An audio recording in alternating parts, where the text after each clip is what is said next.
केलबा के पात पर उगेलन सूरज माला झाके झुके। केलबा के पात पर उगेलन सूरज माला झाके झुके।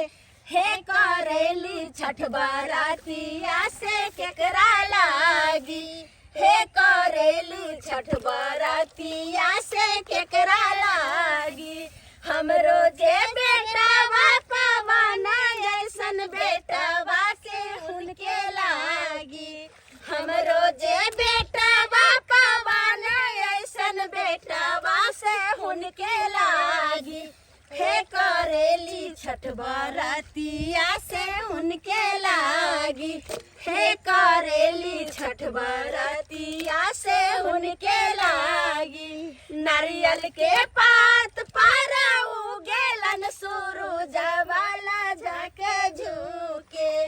नारियल के पात पर उगेलन सूरज माला झाके झुके। हे करेली छठ बरातिया से केकरा लागी।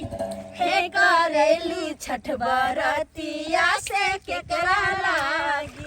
हमरो जे स्वामी पवन ऐसन स्वामी से उनके लागी। हमरो जे स्वामी पवन ऐसन स्वामी से उनके लागी।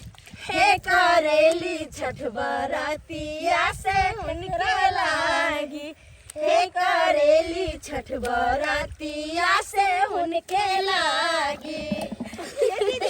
हाँ माटी खुने में मन लगे छै। बड़ मन लगे है ये चारा पट्टी वाली। डार पीठी टूट जाती है। हाँ जहिया से छठ पाबनि के समय एले हन तहिया से देखियो केते नीक लाग रहल छै। और जहाँ जइयो तहाँ छठिया माता के गीत बजत रहै छै ना। केते बड़ा नीक सुंदर लागल लगत रहै छै छठ दिवाली के गीत जब बजत रहल घरे चारा घरे। पट्टी वाली हाँ ये इतना माइट से नहीं होत। फिर अरे लावे पड़त। दू चार खेपिया तो अपने भोज तो होते किया ना। छठ के चूल्ही बनाने के है कनी असोरा सब है के लेब मुना के हमरो के सब काज भ गेल है। बस खाली टाट उट मुने के छै। बाकी सारा टोटल हमरा साफ सफाई भ गेल। अरे वाह अहाँ तो बिल्लो बाजी मार लेलो वहां तो। हिनका देखियो न हिनका त अखन कुछो नहीं भेलै है। कहाँ दिन कनिए भेलै है साफ सफाई। अच्छा की करिए ये कनिया अहाँ सब त बाते ने समझै छी। अकेला अहाँ त जे छै से अहाँ के त धियो पुता या करे वाला हमरा त कोई नहीं। अकेले करत करत या मोर सराय छी। देख काम ले पुता हिया नहीं है नानी हिया छोड़ले छियै। एहो लेकिन अंठे कनिए गराई पकड़त रहै छै। ओय में दू चार गो गरई पकड़िए लेब गरई के।